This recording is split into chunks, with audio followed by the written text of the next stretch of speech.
Ratha Pala Buddha Ujjano Satin Bido Nayu Jinu Jaya Ang Ratha Pala Buddha Mo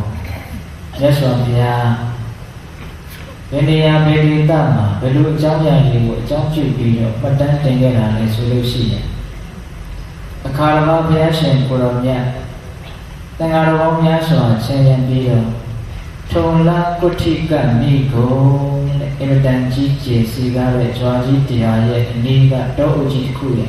the dream of Yeswa Pia the Rentone Edro the Rentono Yeswa Pia ye Kono Chiruria Alono Duria Nama Masa Jaya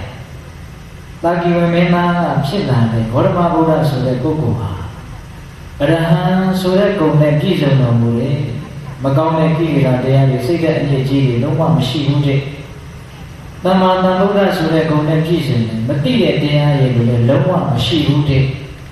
A size sheet of sin. Mason nine and Neswa Pia, Koji Zulia, Lujarema, Pian. Editor Tonakotika Nigoma, she, the Garama Bambula Ronoga, Neswa Piazzi, way up with a Punyo Jack, they are Naja. Elo Piana Jade, Payita Tema. Eri Tonakotika Nigoma, Imidanchana, Juewane, the TG, the Urido, Ratha Pala Sunapai. No? Eri Ratha Pala, Sinya Hulane, Supan Pepo, Hola. Eri Ratha Pala, Newconda. Yaswa Pia Diado, do Najaya, Lucinda Lesudo. Piace Gorometi e Piarolia, Lugowane, Gendombe, Solusi, Loma Tashin Shusen on Gendombu, Luimabu, Dadamaro, Yahan Abshiko, Yajubido, Didiari, Shusen Tashin on Chisel on Gendombe, Subiro, Leswa Piare, Chiro, Sambu, Ukabido, Piabido, Yajuan Biva, Doma. Erigo Doma on Leswa Piaga. Chitara Tamana. Vegan Pagi Jilu Shenoga, Quim Pude, Tatami, Dojan, Jubilu, Shibu, Dajan, then Liva, Quim Pude, Mea. Vida Manavia, Vida Liva, Quim Pupia, Quimatonia, Diva Pupia. The elders in Babilo, Condoni, Sudo,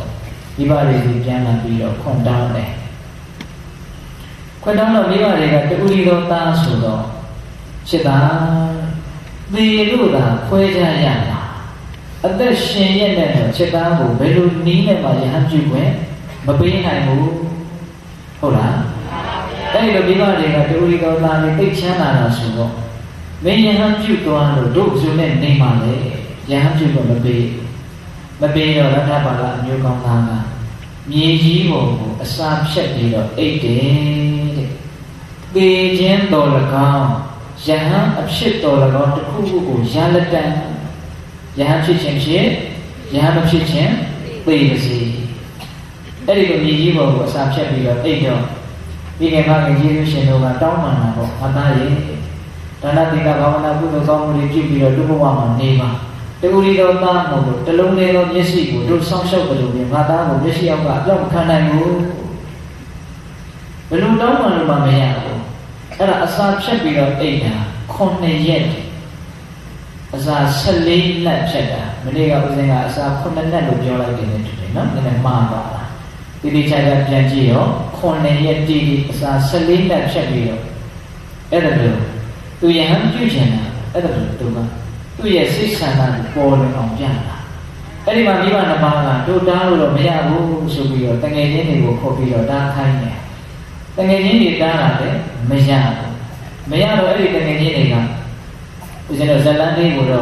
a generally with Jomano, the Yava is in the Uzabi of Georgian. Hola. Everything in India, Domano, Mejano, Tanginiga,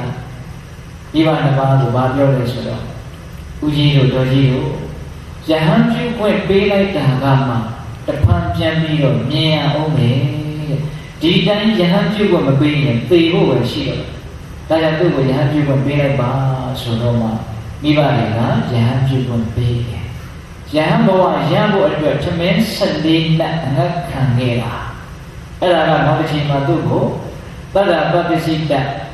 ယုံကြည်မှုနဲ့ယဟန်ပြုကြတဲ့မျိုးကောင်းသားတွေထဲမှာဤတတဲ့ရခြင်းရဲ့အကြောင်းတရားဖြစ်လာတာဟုတ်လားအဲ့ဒီလိုနဲ့သူမြတ်စွာဘုရားဒီရောက်အားဒီပါလေးဝိကျမ်းမာကြီးဒီပါလေးကောင်းပြီဆိုတော့မှဘုရားဒီသွားတာပေါ့ဗျာအဲ့ဒါနဲ့မြတ်စွာဘုရားဒီရောက်တော့မြတ်စွာဘုရားကသူ့ကိုယဟန်ပြုပြီးသူတို့ပြောကြပါဆိုဘုရားရဲ့နောက်တော်ဘာကသူလိုက်သွားတာမိဘတွေကိုပြစ်ထားခဲ့တာပေါ့သူယဟန်ဖြစ်သွားပြီအဲ့ဒီလိုနဲ့တရားတွေကျင့်သုံးပြီးတော့နေလိုက်တာသူအချင်းအနှဲငယ်တွင်အရက်အနှဲငယ်တွင်မှာပဲအတော်ပုံခံလို့ယဟန်တာဖြစ်တယ်အဲ့ဒါမိဘတွေကိုပြန်ပြီးတော့မရောက်လိုက်တာဘယ်လောက်ကြာသွားလို့ဆိုတော့12နှစ်ကြာသွားတယ်အဲ့ဒါသူကမိဘတွေကယဟန်ပြုခွင့်ရဖို့အတွက်သူဝန်ခံချက်ပေးခဲ့ရတယ်အဲ့ဒါပါလဲဆိုတော့သူယဟန်ဖြစ်လို့ရှိရင်မိဘတွေကိုအဖူးအမြော်လာရောက်ပြီးတော့တွေ့ပါမယ်ဆိုပြီးတော့မိဘတွေရဲ့ဥမျှော်ခြင်းကိုသူခံမယ်ပေါ့လေအဲ့လိုကတိပေးခဲ့တာအဲ့ဒါ12နှစ်ပြည့်တော့မှပဲသူမြတ်စွာဘုရားကိုလျှောက်တယ်ရှင်ဘုရားတပည့်တော်မိဘနှစ်ပါးတွေကိုပြန်ပြီးတော့တွေ့ပြရစီသွားပြရစီဇာတိရရကိုပြန်ခွင့်ပြုပါမြတ်စွာဘုရားကိုတောင်းပန်တော့မြတ်စွာဘုရားကဘာအန္တရာယ်မှကြာရောက်เสียအကြောင်းမရှိဘူးအာတောကုန်ခယဟန်တာဖြစ်ပြီးသားဆိုတော့စိတ်ချရတဲ့အတွက်ကြောင့်မိဘရထံကိုပြန်ခွင့်ပြုအဲ့ဒီတော့လည်းမိဘရထံပြန်တယ်ပြန်တော့သူဘယ်မှာတည်းသုံးလို့ဆိုတော့မိဘအိမ်ကိုတန်းမတော်ဘူးကောရဗျမင်းကြီးရဲ့မိဂစီရဥယျင်ဆိုတာရှိတယ်အဲ့ဒီဥယျင်ထဲမှာတစ်ပင်တစ်အောင်မှာသူတရင်သုံးတယ်နောက်နေ့မနေ့ရောက်ပြီဆိုတော့သင်္ကန်းကလေးရင်တပိကလေးလွယ်ပြီးတော့ဆုံးခံကြွတယ်ဘယ်ကြွလဲဆိုတော့မိဘတို့ရဲ့အိမ်ကိုကြွတာအဲ့ဒီလိုကြွသွားတော့သူ့ရဲ့ဖခင်ကြီးဖြစ်တဲ့တထေးကြီးကတကားမုတ်9မုတ်အုတ်တိုင်း9ထက်ရဲ့အလဲအုတ်တိုင်းထဲမှာကလထန်ကြီးပေါ်မှာထိုင်ပြီးတော့စပင်ကိုပွားရချပြီးတော့ဆက်တာလည်းရဲ့ခေါင်းဖြီးခြင်းကိုသူခန်းနေတာဟုတ်လားဒီအဲ့ဒီတည်းထိရှင်ရတ္တဘာသာကတပိကလေးလွယ်ပြီးတော့ညက်တော်လေးချပြီးတော့ဆွမ်းခံတာအဲ့ဒါကိုမြင်တော့ဒကာကြီးကသူ့ပါမသိပွဲနေတာလည်း12နှစ်ရှိပြီအဲ့ဒီတော့သူ့စိတ်ကြီးကစိတ်နာနေတာယဟန်နေငါရဲ့တကူရီသောသားလေးကိုဘုတို့ရဲ့ရှင်ဝင်တွေကနေဒီယဟန်တွေဆွဲထုတ်သွားတာဘယ်လိုမှမကျင်တတ်နိုင်အဲ့ဒါနဲ့ဘာပြောလဲဆိုတော့ဟောဒီဦးကြီးရုပ်တွေကဘာများနောက်ထပ်တို့တွေကရချင်သေးလို့လာနေတာပဲဘုတို့ရဲ့တကူရီသောသားလေးကိုသင်လိုပဲဆွဲခေါ်သွားတာလည်းမဟုတ်ဘူးမကြည်မနှက်နဲ့အဲ့ဒါလိုဆေးရည်တဲ့စကားရေးရွတ်တဲ့စကားကိုပြောတာအဲ့ဒီလိုပြောတော့ရှင်ရတ္ထပါဠိကဆွမ်းမြန်းရမလားလို့ဆိုပြီးခင်ဖခင်ရဲ့အိမ်ကိုလာတာဆွမ်းမရပဲနဲ့အဆေးလေးခံရတယ်အဲ့ဒါလည်းသူပြန်ပြီးတော့လှည့်ထွက်သွားဖခင်ကြီးကလည်းသူသားမသိအဲ့ဒါနဲ့ခဏခဏရောက်တော့အဲ့ဒီအိမ်ကြီးပေါ်ကနေပြီးတော့ကြော်မတက်ရရတ္ထပါဠိတို့ရဲ့အမျိုးလိုနေခဲ့တဲ့အိမ်မှာခိုင်းစီတဲ့ကြော်မကြီးတယောက်ကသိုးနေတဲ့မယောမုတ်အသိုးတွေစားလို့မဖြစ်တော့တဲ့မယောမုတ်အသိုးတွေကိုမြို့ပြင်ဘက်ကအမိုက်ပုံမှာသွားပြီးတော့တုံမယ်ဆိုပြီးတော့အဲ့ဒီမယောမုတ်သိုးတွေကိုခွက်တစ်ခုထဲမှာထည့်ပြီးတော့သူကလည်းပြင်ဘက်ထွက်လာတော့အဲ့ဒီရှင်ရတ္ထပါဠိနဲ့တန်းတွေ့တာတွေ့တဲ့အခါကျတော့ရှင်ရတ္ထပါဠိအမီးတဲ့အဲ့ဒီမုတ်တွေကိုတုံပြစ်မှာဆိုလို့ရှိရင်ငါတပိတ်သေးကိုသာထည့်လိုက်ပါသုံးပြစ်မဲ့စွန့်ပြစ်မဲ့အရာတွေကိုအလှခံအောင်တယ်ဟုတ်လားဒါကြောင့်နှုတ်ပြပြီးတော့သုံးပြစ်မှာဆိုလို့ရှိရင်ငါတပိတ်သေးကိုထည့်လိုက်ပါအဲ့ဒါနဲ့အဲ့ဒီကမာကြီးကလည်းအဲ့ဒီမုံသိုးတွေကိုအရှင်မြတ်ရဲ့တပိတ်သေးကိုလောင်းထည့်တော့လောင်းထည့်ရင်လည်းလက်တွေခြေထောက်တွေမျက်နှာတွေကိုတိတိကျကျကြည့်လို့ငါတို့ရဲ့အရှင်သားလေးပါလားမှတ်မိသွားတာအဲ့ဒီမှာသူဥယာမယပြန်ပြေးတယ်အိမ်ကိုပြန်ပြေးပြီးတော့တတိကတော်ကြီးကိုအကြောင်းကြားတယ်အရှင်သခင်ပါရတ္ထပါဠိအမျိုးကောင်းသားသင်တို့အမြဲတမ်းတောင်းတနေတဲ့ရတ္ထပါဠိအမျိုးကောင်းသားပြန်ရောက်နေပြီအဲ့ဒီတော့ဓမ္မကြီးကလည်းနင်ပြောတဲ့တကတကယ်မှန်မယ်ဆိုလို့ရှိနင်ကိုကြုံအဖြစ်ကငါလွတ်လပ်ခွင့်ပေးမယ်ဟုတ်လားအဲ့ဒါနဲ့ဓမ္မကြီးကလည်းရည်ကြီးသုံးပြန်ပဲကောင်းကြီးနေတဲ့ဒကာကြီးတွေကိုလာပြီးတော့အရှင်သိပါအခုရတ္ထပါဠိအမျိုးကောင်းသားကဒီမျိုးလေးကိုရောက်နေတယ်ဟာဟုတ်လားဆိုပြီးတော့အဲ့ဒီမှာဒီနေ့ခင်မောနှစ်ယောက်အထေးကြီးနေမရ တခါလေကျွမ်းမကြီးကိုရှေ့ကထပ်ပြီးတော့ဘယ်မှာတွေ့ခဲ့တာလဲဆိုပြီးတော့လိုက်ကြတာ လိုက်တော်ရထပါဠမျိုးကောင်းသားလားအဲ့ဒီခါကယဟန်နေဆွမ်းစားဖို့ခိတ္တသတင်းသုံးဖို့မြို့စုံမြို့ပြားမှာစောက်ထားတဲ့ခုခေတ်လို့ဆိုတော့ဇရက်တွေမှာမျိုးပေါ့နော်အေးအဲ့ဒီဇရက်ပေါ်ကနာယံကိုမှီးပြီးတော့တိုးနေတဲ့ပုတ်တွေကိုငြင်းရီရှက်ရီဖုံးပေးနေတာဟုတ်လားတိုးနေတဲ့ပုတ်တွေကိုငြင်းရီရှက်ရီဖုံးပေးနိုင်တယ်ဆိုတာယဟန္တာတွေမှာဖြစ်နိုင်တဲ့တိစ္ဆာသူကမတက်နေတဲ့အာယုံကိုလည်းတက်နေတဲ့အာယုံလို့သူတို့ကနှလုံးသွင်းနိုင်တယ်ဟုတ်လားသူတို့ကအာယုံတွေရဲ့အပေါ်မှာလိုသလိုသူတို့ရဲ့စိတ်ကိုနိုင်နေတယ်ဟုတ်လားဒါကြောင့်ဦးဇင်းတို့ရှင်မကတ္တမကြီးဆုံးခံကြတော့ကိုပြက်နေတဲ့ကုဋ္ဌလူလာတဲ့တယောက်ကဆွမ်းလောင်းတော့လက်ကလေးကအနာကနေပြက်ကြပြီးတော့ဒွေထဲကိုကျသွားတာကြားဦးတယ်မလားဒီအဲ့ဒီလက်ပြက်ကလေးကိုဖဲပြီးတော့ဆွမ်းပုံးပေးနေတယ်ဗျာပုရုဇဉ်တွေဆိုရင်တော့ဥတွေအသေးတွေတော့မှထွက်လာမလားမသိဘူးယုံလို့အံ့ကြမှာခုလည်းပဲရှင်ရထပါလားပုံတိုးတွေကိုမြင်ရှိရဖို့ပေးနေတာအဲ့ဒါကိုကြည့်ပြီးတော့တတိကြီးကရင်တုမလားသူ့သားနော်အဲ့ဒါလည်းသူကအပြစ်တင်ရထပါလားနဲ့မှာအိမ်ရှိပါလိုက်တယ်အိမ်ကိုလာပါတော့လားအဲ့ဒီလိုပြောတော့ရထပါလားတော့ဂါပတိတဲ့တကားကြီးငါတို့ယဟန်တွေဆိုတာအိမ်မရှိဘူးတဲ့ဒီစကားလေးလည်းမှတ်เสียရပေါ့ဗျာဟုတ်လားယဟန်တွေဆိုတာအိမ်မရှိဘူးတဲ့အိမ်မရှိတဲ့လူမျိုးတွေဟုတ်လားအိမ်ကိုလာပါတော့လားအဲ့ဒီလိုပြောတော့ရထပါလားတော့ဂါပတိတဲ့တကားကြီးငါတို့ယဟန်တွေဆိုတာအိမ်မရှိဘူးတဲ့ဒီစကားလေးလည်းမှတ်เสียရပေါ့ဗျာဟုတ်လားယဟန်တွေဆိုတာအိမ်မရှိဘူးတဲ့အိမ်မရှိတဲ့လူမျိုးတွေဟုတ်လားအေးအိမ်မရှိတဲ့လူမျိုးတွေအဲ့ဒီလိုရထပါဠကပြန်ပြောတော့ဟင်ငါတို့အိမ်ဟာတဲ့အိမ်ပဲမဟုတ်လားလာခဲ့ပါလေတဲ့ငါလာခဲ့ပါတော့ကိုဆုံးခံငါကြွလာတော့ငါဆုံးမရပဲနဲ့အစဲပဲခံခဲ့ရအဲ့ဒီတော့မှတခါကြီးကသူပြောလိုက်တဲ့ယဟန်ကသူသားကသူတိတော့မှရထပါဠအမျိုးကောင်းသားငါမတိကိုပြောမိတာအဲ့တော့ဒီနေ့ဒါတွေကိုဆက်ပြီးတော့မစားပါတော့နဲ့အိမ်ကိုဆွမ်းစားဖို့အတွက်လိုက်ခဲ့ပါကြွခဲ့ပါဒီနေ့အတွက်ဆွမ်းစားခြင်းကိစ္စပြီးပြီတဲ့ပြည့်စုံသွားအဲ့ဒီလိုပြောတော့အဲ့ဒီလိုဆိုလို့ရှိရင်မနေ့ဖြန်အတွက်ငါအိမ်ကိုဆွမ်းစားကြပါတည်ကြီးကပဲ့နေတာနော်အဲ့ဒီလိုပဲတော့ကောင်းပြီဆိုပြီးတော့အခုလိုက်တော့အဲ့တော့ဆွမ်းဖို့ပေးပြီးတော့သူကပြည်စီကဥယျာဉ်နဲ့ပြန်ကြွပြီးတော့တစ်ပင်အောက်မှာလည်းသူတရင်တုံးတယ်အဲ့ဒါနောက်နေ့စဉ်းစားနေကြပြီဆိုတော့တတိကလေးတွေတင်ကားလေးယူပြီးတော့ကြွလာတယ်အိမ်မှာအားလုံးအရန်နဲ့ပြင်ထားတယ်ဘာလို့အရန်နဲ့ပြင်ထားလဲဆိုတော့ရွှေတွေငွေတွေကိုလွတ်တရက်လောက်ပုံထားတာတကားကြီးကပုံပြီးတော့အဲ့ဒါလေးကိုဖြာကြီးနဲ့အုပ်ထားတာအုပ်ထားပြီးတော့ရထပါဠအမျိုးကောင်းသားရဲ့မယားဟောင်း၄ယောက်ရှိတယ်အဲ့ဒီမယားဟောင်း၄ယောက်ကိုလည်းပဲဒီအရှင်းသားငကိုယ်လုံးကကြိုက်တဲ့အယောင်အစင်းဟုတ်လားအဝတ်အစားအဲ့ဒါတွေနဲ့အကုန်လုံးပြင်ဆင်ထားခိုင်းတယ်တခါကြီးကပြီးတော့မလုပ်ထားလဲဆိုတော့အိမ်တကားပေါက်တိုင်း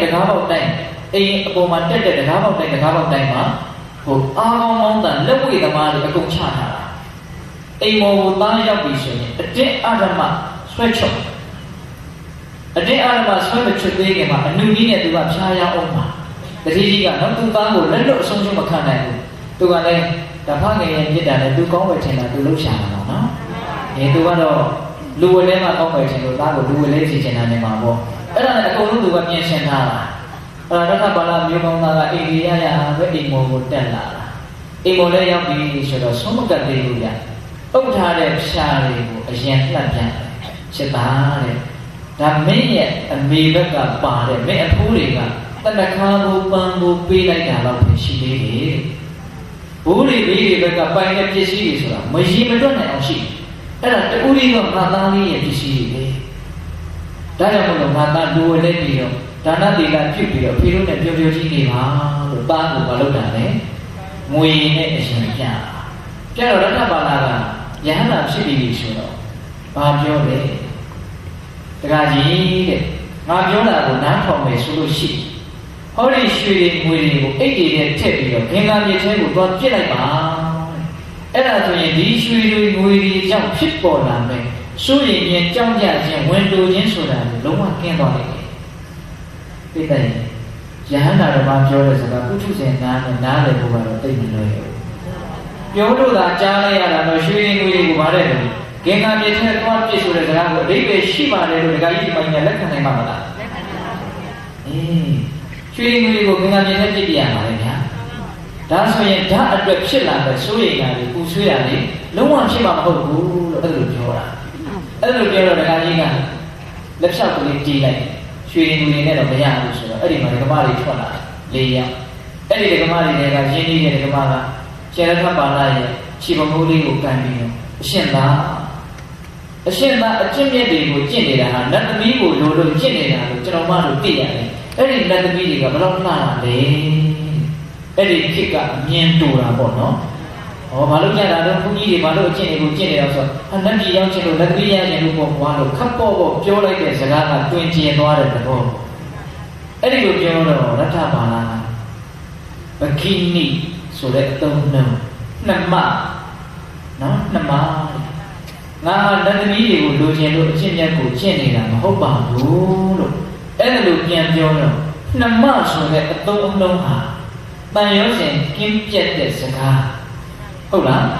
အဲ့ဒါလိုနှစ်မလို့လည်းအခေါ်ခံလိုက်ရရောအဲ့ဒီမယားဟောင်းသေးရောက်ပြီးစိတ်ထဲမှာထိကြိုက်တော့အဲ့ဒီနားနဲ့မိန်မောတွေ့ပြီးတော့လဲတော်ကြတယ်ဟုတ်လားအဲ့ဒီလိုလဲသွားတော့ရှင်ရထပါလာကသူ့တက္ကကြီးကိုပြောတယ်တက္ကကြီးတဲ့ဥစ္စာမိမနှစ်ထွေပြတ်ပြီးတော့ငါ့ကိုမနှိမ့်ဆက်ပါ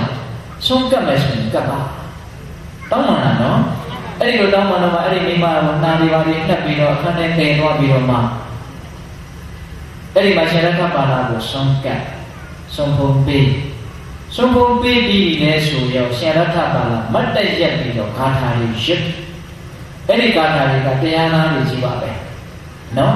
အဲ့ဒါလည်းကဦးဇင်းတို့ဂါထာလေးအများကြီးမရွတ်ပါဘူးဂါထာတဂါထာပဲရွတ်တယ်ရှင်ရထပါလာရွတ်သွားတဲ့ဂါထာလေးအကုန်လုံးရွတ်ရင်တရားပြီးမှာမဟုတ်ဘူးနော်ဘာသာစိတ်ကတံဗိမအရုကာယံသမုဒ္ဒိတံအာဒုရဘဟုသင်္ကပ္ပယတနတိဒုဝန္တိတိဘာသာစိတ်ကတံဗိမအရုကာယံသမုဒ္ဒိတံအာဒုရဘဟုသင်္ကပ္ပယတနတိဒုဝန္တိတိဘာပြောလဲဆိုတော့စိတ်ကတံဆန်းကျဲစွာပြုပြင်၍ထားအပ်သောဒီခန္ဓာကိုယ်ကြီးကိုပြောတာနော်ခုနကဓမ္မတွေကိုရည်ညွှန်းပြီးတော့ပြောတာနော်ဘာတွေပြောလဲဆိုတော့တလုံးချင်းတည်တည်ချာချာစစ်စစ်ပေါက်ပေါက်နားထောင်ကြည့်နော်တကယ်လို့မှညာစိတ်ကတံဆန်းကျဲစွာပြုပြင်၍ထားအပ်သောခန္ဓာကိုယ်ကြီးလောက်ဆန်းကျဲတာဘာမှမရှိဘလောက်ပဲထူးဆန်းပါတယ်ဆိုတဲ့ပစ္စည်းပဲဖြစ်စီခန္ဓာကိုယ်ကြီးလောက်ကတော့ထူးဆန်းဘူးကွန်ပျူတာတွေစက်ရုပ်တွေဘလောက်ပဲထူးဆန်းပါတယ်ပြောဒီခန္ဓာကိုယ်ကြီးလောက်ကတော့မထူးဆန်းမြင်တဲ့ကိစ္စလေးကိုကြည့်ဒါမှမဟုတ်ဦးဇင်းတို့နားမလည်နိုင်တဲ့ကိစ္စတွေအများကြီးရှိတယ်နော်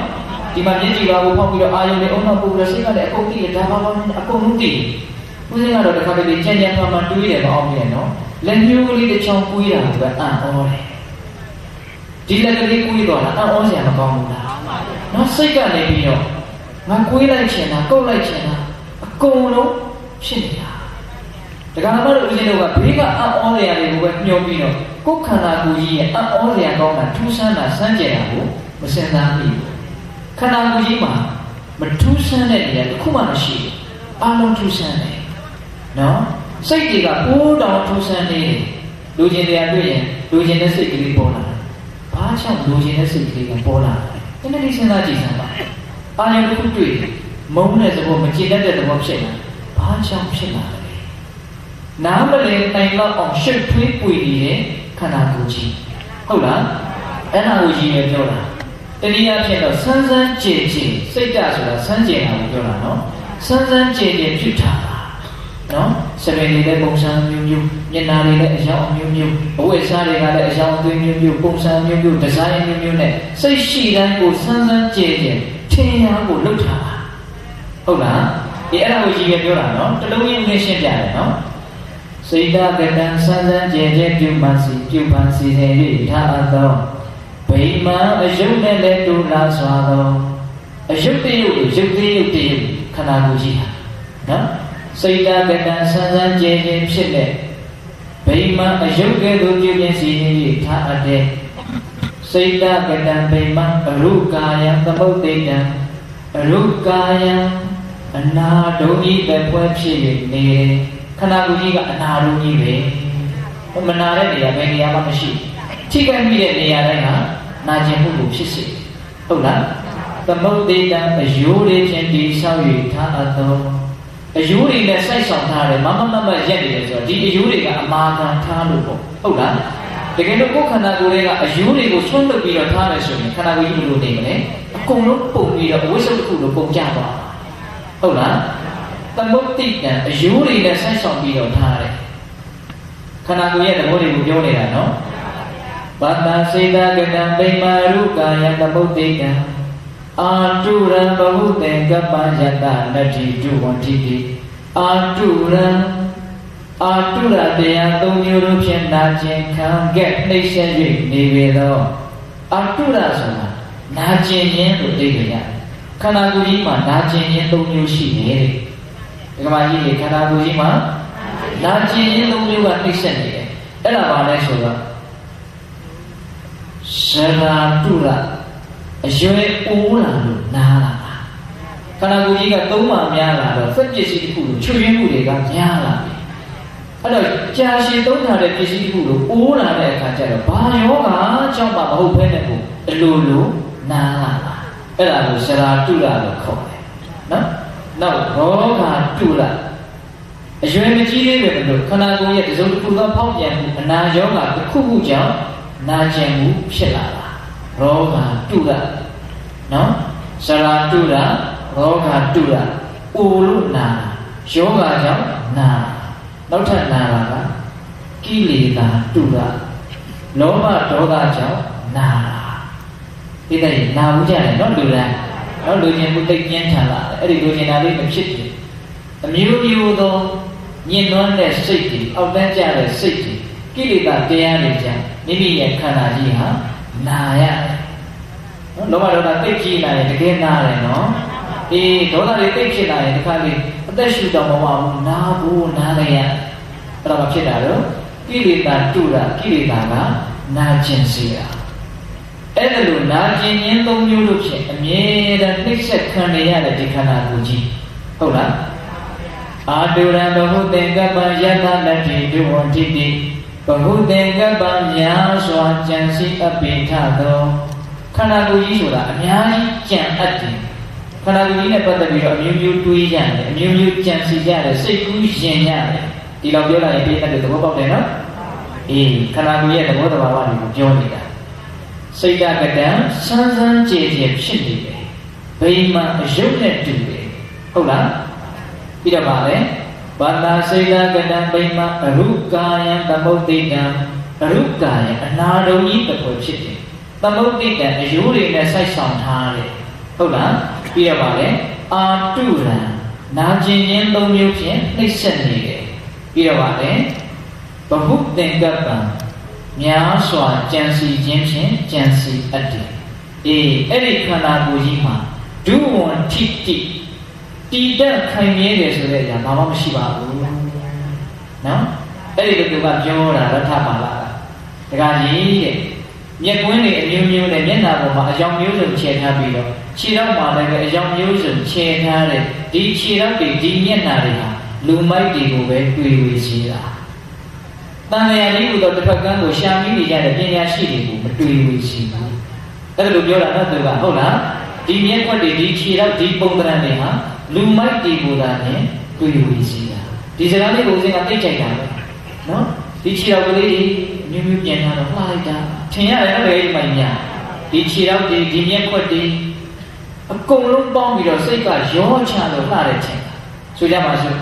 ခြေထောက်ကလေးကိုကြည့်နေစမ်းပါဟုတ်တယ်လှလိုက်တာခြေလေးလေးတွေဆိုးတာပြည်ပြီးဖောင်းဖောင်းလေးလှလိုက်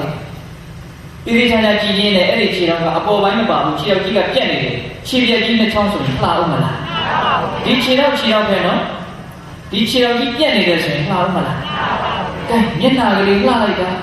တအားကိုလှတာပဲပြောမပြနိုင်အောင်လှတယ်ဒါပေမဲ့လေလင်းကစားအောက်မှာမပါတော့ဒီရက်ခွက်ကြီးကြီးရဆိုလှနေတာကြောက်ပြီးတော့လန့်ပြီးတော့အသက်တောင်ထွက်သွားနိုင်တယ်အဲ့ဒီရက်ခွက်ကြီးကြီးရနေရတယ်စိတ်ရဲ့သဘောဘလို့နှဲ့သားသလဲဆိုတာကိုဦးစင်းကပြောချင်တာဒါကြောင့်ဒကာကြီးဒီမှာတရားကိုစဉ်းစားနားထောင်နော်ဒီမျက်ခွက်တွေဒီခြေထောက်တွေဒီလက်ကလေးတွေကပဲတွေးဆောင်ချရမ်းနေတာဒါပေမဲ့ခြေထောက်ကြည်လှသလားလက်ကြည်လှသလားမျက်နှာ လှမ်းတာဒီအားလုံးရှုပြီးတော့ပေါင်းလိုက်တော့ချာချာလေးသွားတာဟုတ်လားတခုချင်းဆိုရင်ကတော့တော်တော်ကိုဆက်ဆုပ်เสียကောင်းပြီးတော့ကြည်တောင်ကြည်ကျင်เสียမရှိတချို့ကြည်တောင်ကြည်ရဲဘူးခေါင်းပြက်ကြည့်ဆိုကြည်ရဲမလားကြည်ရဲပါဘူးစိတ်ရဲ့အံ့ဩစရာကောင်းပုံကလေးတွေပြောနေတာဟုတ်လားအေးဒါကြောင့်အရှင်မြတ်ကအဲ့ဒါကိုရည်ရွယ်ပြောတာဒီမျက်ခွက်တွေဒီလက်တွေဒီခြေတွေကလူမိုက်တွေကိုပဲတွေးဝေစေတာတန်လျာတစ်ပတ်ကန်းကိုရှာမိနေတဲ့ပုဂ္ဂိုလ်တွေဘာတွေဝေဖို့မှဖြစ်မှာမဟုတ်ဘူးအဲ့ဒီမှာသူကကုံကုံပြောလိုက်တယ်သူဒကာကြီးတဲ့တန်းဖို့ဆိုးဟာတမင်ကိုရခြင်းကိုကြော်ဝင်းကိုထောင်ထားတယ်အစာပြပြီးတော့အဲ့ဒီခါမှာသားတမင်ကရောက်လာပြီးတော့ကြော်ဝင်းကိုမထီပဲနဲ့အစာကိုပဲရွေးပြီးတော့စားသွားတယ်အဲ့ဒါလိုစားပြီးတော့သွားလိုက်တော့မုတ်ဆိုးဟာငေးပြီးတော့ကြည်နေရတယ်ဒါဘာလို့ဆိုလို့လဲဆိုတော့ပြည့်တဲ့လူသိတယ်နော်အေးအဲ့ဒီလိုပြောပြီးတော့အရှင်မြတ်ကအိမ်ခေါင်မိုးကိုဖောက်ပြီးတော့ကောင်းနိုင်ငံတွေထွက်သွားတာသူလေကားလျှောက်ရှင်းလို့မဖြစ်ဘူးရှင်းလာလို့ရှိရင်သူ့ကိုဝိုင်းဝန်းပြီးတော့အနိုင်ကျင့်ပြီးတော့သင်္ကန်းလဲပြတဲ့လူတွေကရှိနေတာဟုတ်လားအဲ့ဒီမှာတရားကြီးဟာတန်းမှုတ်ဆိုးပမာသားရဲ့အရေးအရာကိုတော့မတွေ့ရတော့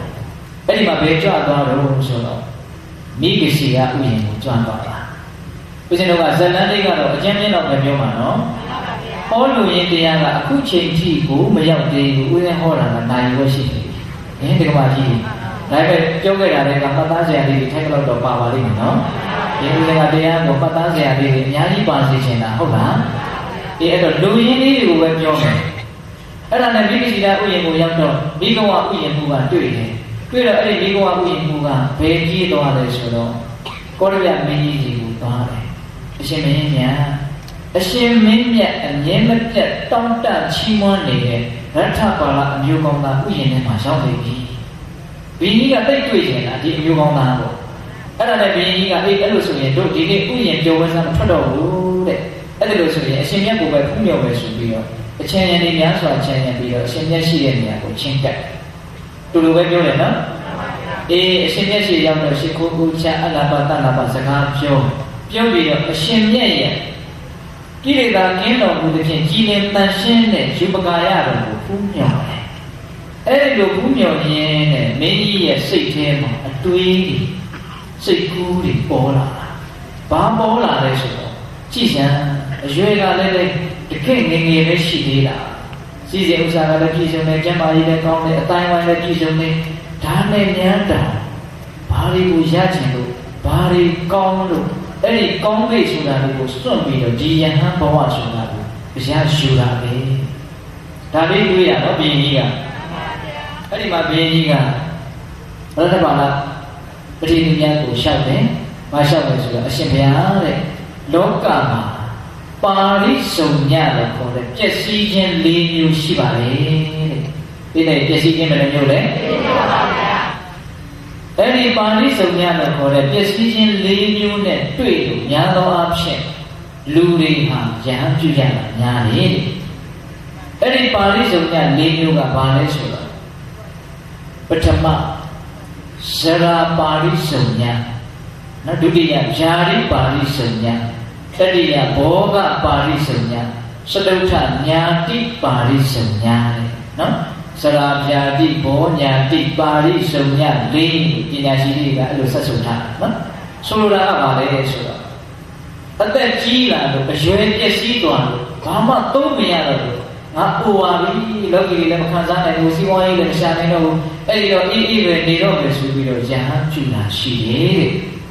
အဲ့ဒါဘာပျက်စီးလို့လဲအရွယ်ပျက်စီးသွားလို့ယဟန်ပြုအရှင်ဘုရားမှာတော့မဲနဲ့တော့ဆံပင်နဲ့အရွယ်ပျက်စီးတယ်ဆိုတာမရှိသေးဘူးဘာဖြစ်လို့ပြန်ယဟန်ပြုတာလဲမေးတာနော်နောက်တချို့ယဟန်ပြုတာရှိဗျာတိပါဠိစုံညယောဂါလေးနှိမ့်ဆက်လို့ကျမ်းမာရေးတွေဖောက်ပြန်လို့ကျမ်းမာရေးတွေပျက်စီးလို့ဘာမှမလုပ်နိုင်တော့ဘူးမကင်နိုင်တော့ဘူးကဲရေရာလေးမှကြည်ကြည်ဆိုတော့ကျမ်းမာရေးဖောက်ပြန်လို့ဘုန်းကြီးဝတ်တာမရှိဘူးလားရှိတယ်နော်အဲ့ဒီလိုနည်းနဲ့ယဟန်ပြုတယ်ခုအရှင်ဘုရားပဲသိချမ်းပါတယ်ဘာပြုလို့ပြန်ယဟန်ပြုတာလဲတခုချင်းမေးတာနော်နောက်တချို့ယဟန်ပြုတာရှိတယ်တဲ့ဘောဂပါဠိစုံညစီးပွားရေးပျက်စီးလို့လူရတဲ့လူရမဝင်တော့ပါဘူးအပေါင်းတွေအသိတွေကြားမသွားခြင်းတော့ပါစီးပွားရေးကအောက်တန်းကျသွားတော့ ဒီချိန်လုံးကပြည့်စုံခဲ့တယ်အခုမပြည့်စုံတော့ဘုန်းကြီးဝတ်တာပဲအေးပါတယ်ဟုတ်လား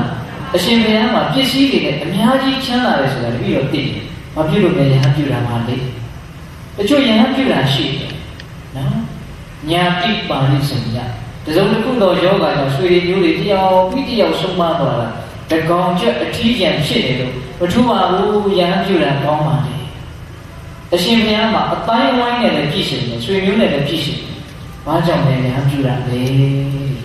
ပါဠိစုံည၄မျိုးကိုပေါ်ပြပြီးတော့ယဟန်ပြုခြင်းရဲ့အကြောင်းကိုမေးတာဟုတ်ရဲ့လားဒီအဲ့ဒီလိုမေးတော့မှဝဋ္ဌပါဠိသူယဟန်ပြုခြင်းရဲ့အကြောင်းတရားအဲ့ဒါပေါ်ပြတာအဲ့ဒါဥစဉ်ဒီနည်းဟောလို့တဲ့တရားရဲ့အနှစ်နော်အဲ့ဒါဘယ်လိုဟောလဲဆိုတော့မဟာရဇမြတ်တော်မင်းကြီးဇာနာတံသိတော်မူကုန်သောပတ္တတံမြင်တော်မူကုန်သောအရဟတကိရိတာခသိငြိမ်းတော်မူပြီးဖြစ်သောသမ္မာသမ္ဗုဒ္ဓေနတရားလုံးစုံကိုသိတော်မူမြင်တော်မူသောတေနဘဂဝတာသူဘုရားရှင်ကိုယ်တော်မြတ်ကြီးသည်သတ္တံလေးပါးကုန်သောဓမ္မုဒေနတရားချင်းတို့ကိုဥဒိဋ္ဌာညွန်ပြအပ်ကုန်ပြီအာငါသည်ရေစထိုတရားလေးပါးတို့ကိုညက်တော်ငါကိုယ်တိုင်သိပြီးတော့၎င်းသုတ်တော်စာကြားပြီးတော့၎င်းဒိဋ္ဌဝါစမြင်ပြီးတော့၎င်းအာဂါရအိယံဒေတောင်တို့ပေါ်မှာအနာဂါရိယအိယံမထောင်ယဟန်ပေါင်းတို့ပရစိတ်တော်ချင်းကပ်လို့ယဟန်ပြုခဲ့ပြီဆိုလိုတာကဘာလဲဆိုတော့ဟောဒီလောကကြီးမှာသိတော်မူမြင်တော်မူကိလေသာခတ်သိမ်းကင်းတော်မူတဲ့သမ္မာသမ္ဗုဒ္ဓတရားလုံးစုံကိုသိတော်မူတဲ့ဘုရားရှင်ကိုယ်တော်မြတ်ကြီးဟာတဲ့တရားအကျင့်ဓမ္မုဒ္ဒေတဆိုတဲ့တရားအကျင့်၄မျိုးကိုညွှန်ကြားခဲ့တယ်တရားအကျင့်ဘယ်နှမျိုးလဲ၄မျိုးပါဗျာ၄မျိုးအဲ့ဒီတရားအကျင့်၄မျိုးကိုငါကိုယ်တိုင်သိပြီးတော့ငါကိုယ်တိုင်ယတဝါစသိပြီးတော့ဒိဋ္ဌဝါစမြင်ပြီးတော့သုတ္တဝါစကြားပြီးတော့ငါကိုယ်တိုင်အဲ့ဒါငါကိုယ်တိုင်သိလဲသိတယ်မြင်လဲမြင်တယ်ကြားလဲကြားတယ်အဲ့ဒါကြောင့်မို့လို့ငါယဟန်အဖြစ်ကိုအရရှိခဲ့တာဘေတရား၄မျိုးကိုနာကြားရလို့လေဓမ္မုဒ္ဒေတာတရားအချင်း၄မျိုးဦးဇင်းတော်ငယ်ငယ်တုန်းကပြောခဲ့ဘူးလေလောကသဘာဝ၄မျိုးလို့ပြောခဲ့ဘူးလေလောကကြီးရဲ့သဘောသဘာဝဖြစ်ရိုးဖြစ်စဉ်၄မျိုးပေါ့ဟုတ်လားဒီအဲ့ဒီ၄မျိုးကိုဘေးတပေါင်းတော်ကောင်းတို့မှတ်သားကြရမယ်ဒီတရားကိုဦးဇင်းတို့ဘုန်းတော်ကြီးတော်တော်များများဆရာတော်ကြီးများအင်တာဟောပါတယ်တရားနာသက်ရှင်းနေတဲ့ဒကာကြီးကမာကြီးများများသောအဖြစ်ကြားပူပြီးသားဖြစ်ပါလိမ့်မယ်။သို့တော့အင်မတန်အနှစ်နဲ့ပြည့်စုံတယ်။လောကကြီးရဲ့တဘာဝလောကကြီးရဲ့အနေအထားကိုထင်ရှားပေါ်နေစွာထင်ဟပ်ပြီးတော့ပြနိုင်တယ်လို့လည်းဦးဇင်းတို့ထင်တယ်။ဒါကြောင့်ဒီအနှစ်သာရတရား၄မျိုးကိုဒကာကြီးကမာကြီးများမှတ်မိအောင်နာယူရမယ်နော်။ဓမ္မုဒ္ဒေက၄မျိုးတဲ့နံပါတ်1ဥပါနေယတိလောကောအတ္တဝတိမဟာရာဇဇာနာတောပတ္တတောသာနာတာပတ္တတံတေနဘဂဝတာနေယတိလောကောအတ္တဝတိမဟာရာဇဇာနာတောပတ္တတောသာနာတာပတ္တတံတေနဘဂဝတာဘဂဝတာဘုန်းတော်ကြီးတော်မူသောမြတ်စွာဘုရားသည်ပထမဓမ္မုဒ္ဒေသောပထမဥစွာသောဓမ္မုဒ္ဒေတကိုဥဒေသောညွှန်ကြားတော်မူခဲ့သည်အဲ့ဒီပထမညွှန်ကြားတဲ့ဥဒေတဆိုတာဘာလဲဆိုတော့ဓမ္မုဒ္ဒေတဘာလဲဆိုတော့ဥပါနေယတိလောကောအတ္တဝတိလောကောလောကကြီးကိုဥပါနေယတိအိုခြင်းနာခြင်းတရားကသိခြင်းတရားစီကိုမရောက်အောင်မောင်းနှင်နေတယ်တွန်းပို့နေတယ်အတ္တဝခိုင်မာတဲ့သူတည်တဲ့သူဆိုတာတယောက်မှမရှိနိုင်ဘူးဟောဒီလောကကြီးကိုလောကဆိုတာအဓိကအဖြစ်လူတွေကိုပြောတာပါပဲလူတယောက်မှလောကတစ်ခုပါပဲတကယ်ဆက်စစ်ကတော့လေလူတယောက်မှလောကတစ်ခုဒီနေရာမှာလောကဆိုတာတတ္တဝါတွေလို့ဆိုလိုတာဟုတ်လား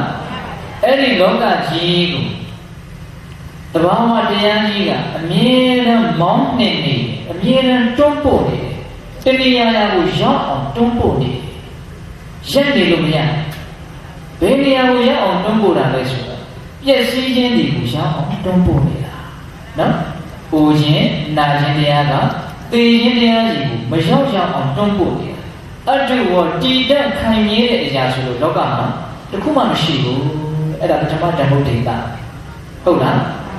ဒီဦးဇင်းတို့အကျဉ်းကလေးတွေကိုအရင်ပြောမယ်ပြီးမှမင်းကြီးကိုအကျဉ်းချဲ့ပြတာကိုဆက်ပြောမှာနော်ဒီစာထဲကလာတဲ့အတိုင်းပြောရအောင်အဲ့ဒါပထမဓမ္မုဒ္ဒေတာအဲ့ဒါကိုဦးဇင်းတို့မဟာစီဆိုတော်ဘုရားကြီးကတော့ဆောင်းပုဒ်ကလေးစီထားတယ်အိုနာသေးတို့မောင်းနေပုတ်လူတို့မမြဲပါတကားအိုနာသေးတို့မောင်းနေပုတ်လူတို့မမြဲပါတကားအဲ့ဒီမမြဲတဲ့သဘောတရားဒီလောကကြီးရဲ့ပထမသဘာဝပေါ့ဟုတ်လားဒီဒုတိယဓမ္မုဒ္ဒေတာကဘာလဲဆိုတော့အာတံနောလောကောအနမိတရောလောကောလောကရှိသည်အာတံသောဆောင်းလျှောက်သူမဲ့လာကြီးတကားအနမိတရောအာကိုရလည်းမရှိပါဘေးဆွတကားဟောဒီလောကမှာရှိတဲ့တတ္တဝါတွေသူတို့ကိုဆောင်းလျှောက်မဲ့ကယ်မဲ့တတ္တဝါတွေလို့လည်းမရှိဟုတ်လားသူတို့ကအာကိုရမဲ့အရာတွေလို့လည်းမရှိဆောင်းချောင်းမဲ့သူလည်းမရှိဘူးအာကိုရမဲ့အရာလည်းမရှိဒါကိုမဟာစီစောဘုရားကြီးကဆောင်းလျှောက်သူမဲ့ကိုရမဲ့အာနွယ်လာကြီးတကားဒီလိုလေးရှိတာဒါကတော့မှတ်သားစရာလေးပေါ့နော်အဲ့ဒါဒုတိယဓမ္မုဒ္ဒေတာတတိယဓမ္မုဒ္ဒေတာကဘာလဲဆိုတော့အတ္တကောလောကောသဗ္ဗဗဟာယကမဏီယံလောကောလောကယိတိအတ္တကောကိုယ်ပိုင်ဥစ္စာဟူ၍မရှိပါသေးတယ်ကသဗ္ဗအလုံးစုံဘုဗဟာယပယ်ဆွ၍ကမဏီယံသွားကြရမယ်တတ္တဝါတွေကြီးပါတကားတတ္တဝါတွေမှာကိုယ်ပိုင်နေဆိုတဲ့အရာတစ်ခုမှမရှိဘူးအားလုံးကိုစွန့်ပြီးတော့သွားကြရတယ်ဟုတ်လားဒါကမဟာစီဆိုဘုရားကြီးကကိုယ်ပိုင်ဥစ္စာမရှိပါစွန့်ခွာသွားရနေတာတကားဒီလိုလည်းမရှိတယ်နော်ဘယ်နှမျိုးရှိပြီလဲ၃မျိုးရှိပြီနောက်စရုပ်ထဓမ္မုဒ္ဒေတာဥနောလောကောအတိဋ္ဌောတနာတာသောလောကောလောကကြီးသည်ဥနောပြည့်စုံတဲ့လို့ပဲခါကာလမှမရှိအမြဲတမ်းရုပ်လျော်ရတာနေပြီလောကကြီးကအမြဲတမ်းရော့နေတယ်ပြည့်နေတယ်လို့မရှိလူတွေရဲ့အလိုဆန္ဒပြည့်နေတယ်လို့မရှိနော်အတိဋ္ဌောရောင်ရင်တင်းတင်းရဲ့မရှိဘဲနဲ့တဏှာတာသောအလိုဆန္ဒတွေရဲ့စေခိုင်းရာကိုလုံနေကြရတယ်တဏှာရဲ့ကြည်တော်မြူကျွန်းတော်မြူတို့သာသည်တတ္တဝါမှန်တယ်ညအလိုဆန္ဒစေခိုင်းရာကိုလုံကြရတယ်တဏှာဓာတအလိုဆန္ဒရဲ့ကြည်ကျွန်းဟုတ်လားဒီအဲ့ဒါကိုပါစီဆိုဘုရားကြီးကလူမပြေဝအာမေယတဏှာကျွန်းကြီးပါတကားလောကရဲ့သဘာဝဓမ္မုဒ္ဒေတာဘယ်နှမျိုးလဲ၄မျိုးအိုနာသေးတို့မောင်းနေဖို့လူတို့မမြဲပါတကားစောင်းရှောက်သူမဲ့ကိုရမဲ့အားလွဲလှကြည်တကားဘိုးပိုင်ဥစ္စာမရှိပါစွန့်ခွာသွားရမည်တကားလူမပြေဝအာမေယတဏှာကြုံကြီးတကားဘယ်နှပါလဲ၄ပါးအဲ့ဒီ၄ပါးကိုအချင်းချင်းရှင်ရတ္တပါဠိကကောရပြမင်းကြီးကိုပြောပြတယ်ဒီ၄ပါးကိုသူသိလို့မြင်လို့သူရဟန်းပြုခဲ့တယ်ဆိုတော့မင်းကြီးကအဲ့ဒါကိုအကျေဟောဖို့တောင်းပန်တယ်အရှင်မြတ်ဗျာတဲ့တတ္တဝါတွေဟာတစုံတစ်ခုရဲ့မောင်းနှင်မှုကိုအမြဲတမ်းခံနေရတယ်တည်တတ်တယ်ခိုင်မြဲတယ်မရှိဘူးဆိုတာဘာကိုရည်ရွယ်ပြောတာလို့တဲ့အဲ့လိုမင်းတော့အရှင်မြတ်ကဒကာကြီးအဲ့ဒီလိုဆိုရင်ဒကာကြီးကိုပဲပြန်ပေးမယ်ငယ်ငယ်တော့ဒကာကြီးမှာစစ်ပွဲတွေပါလေဆင်နွှဲမှုတာတွေပါလေရှိလားရှိတာပေါ့ဗျာဆင်တက်မြင့်တက်တွေကိုတော့တက်တာပေါ့ဗျာဟုတ်တယ်တဲ့တကြီးတော့အဲ့ဒီတော့မှဆိုလို့ရှိသိပြီးတော့တန်ဆွမ်းတယ်ကြီးနိုင်တယ်သွားနိုင်တယ်ခုံနိုင်တယ်ပြန်နိုင်တယ်တခါတလေပြန်ဆိုရင်တကြီးတော့ကိုတကြီးတော့တကိုးရှင်လာလို့တောင်းအောင်မေးတယ်အခုဘယ်လိုနေလို့ဒကာကြီးလို့မေးတော့ကောရပြမင်းကြီးကအသက်80ရှိနေပြီဗျအဲ့ဒီတော့ဘာပြောလို့ဆိုတော့အခုတော့ဘုရားတပည့်တော်ဘာမှမတန်ဆွမ်းတော့ဘူးတဲ့ခြေတော့ကိုဒီနာချမယ်ဆိုရင်ဟိုနာရောက်သွားတပည့်တော်ရဲ့ခြေတော့ကိုတော့တပည့်တော်အစိုးမရတော့ဘူးတဲ့မင်းကြီးတဲ့ဒါကိုရည်ရွယ်ပြီးတော့ပြောတာလောကကြီးမှာပူရင်းနာခြင်းကသိခြင်းကြီးကိုမရောက်ရောက်အမြဲတမ်းတွန်းနေတာဒါကြတော့ဦးဇင်းတို့ကမရွေ့ခြင်းကြီးဖြစ်စီရွေ့ခြင်းကြီးဖြစ်စီရွေ့နေရတ လောကကြီးမှာရက်နေတာတခုမှမရှိဘူးပိဋကဒေချာစဉ်းစားတော့ရက်နေတာတီးနေတာတခုမှမရှိဘူးအကုန်လုံးရွေ့နေတာစပင်ကလေးကစားရွေ့နေတာရွေ့နေလို့စပင်ရက်ဆိုင်မှာတော့ပြီးတော့အမြဲတမ်းပြတ်နေရတာပေါ့လက်သေးလေးကလည်းဘာလို့နေလို့ရွေ့နေတာအမြဲတမ်းပုတ်နေတုံးနေတာငြိမ်တဲ့အရာတခုမှမရှိဘူးအိမ်ကြီးရတဲ့အရာတခုမှမရှိဘူးနော်ဘယ်အခြေအနေလေးကတော့ကောင်းလိုက်တာဒါလေးကိုငါစုပ်ကင်ထားခြင်းနဲ့လုပ်ပိုင်မရှိလားမရှိဘူးအမြဲတမ်းမလုပ်နေနဲ့ရွေတရားနေရတယ်အမြဲတမ်းပြည့်စည်နေရတယ်ဖောက်ပြန်နေရတယ်ပြီးတော့အပြည့်ကြီးပြည့်ရတယ်ခိုင်မာတဲ့အရာဆိုလို့တစ်ခုမှမရှိဘူးအဲ့ဒီလိုခိုင်မာတဲ့အရာမရှိတဲ့အတွက်ကြောင့်ဒီမကောင်းတဲ့ပြည့်စည်နေတဲ့တန်လျာကြီးတွေကလွတ်မြောက်ကြောင်းလုံနိုင်အောင်လို့ငါရဟန်းပြုခဲ့တာမလေးနဲ့ဘူးလားလေးနဲ့တကယ်တမ်းကလောကကြီးကအကောင်းမဟုတ်ဘူးဗျာနော်ပြီးတော့လေပြီးသွားတာကြီးကြီးပဲဦးဇင်းတော်ကဒီစကားလေးကိုအင်မတန်ကြိုက်လို့ခဏတိုင်းပြောပါပြီးတော့လေပြီးသွားရတာကြီးပဲမပြီးရင်လို့ဘယ်ဟာမှမရဟုတ်လားအဲ့ဒါလို့ပြီးတော့သွားတဲ့အတွက်ကြောင့်လောကမှာဘာအနှစ်မှမရှိဘူးဘာကောင်းတာမှမရှိဘူးအဲ့ဒီလိုမကောင်းတဲ့အခြေအနေဆိုးတဲ့အခြေအနေကလည်းရုပ်ထွက်နိုင်ခွင့်ရှိအောင်လို့ငါရဟန်းပြုခဲ့တာဒါပထမဓမ္မဒိတာကိုသူအဲ့လိုလေးရှင်းပြတာပိဋကတို့ကဉာဏ်ရှိပါလေလောကကြီးမှာယက်တီခွင့်ဘေးအရာမှမရကြဘူးလို့သဘောပေါက်ပြီးတော့